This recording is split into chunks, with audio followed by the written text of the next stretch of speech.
You ask Tiger to solve. This deals with linear equations with one unknown.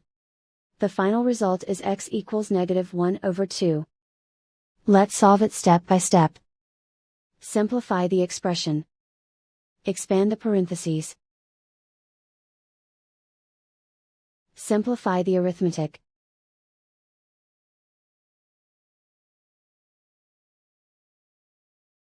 Group all constants on the right side of the equation.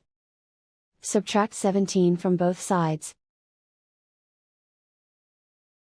Simplify the arithmetic.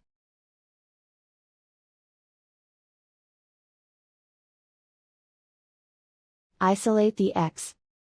Divide both sides by 4. Simplify the fraction.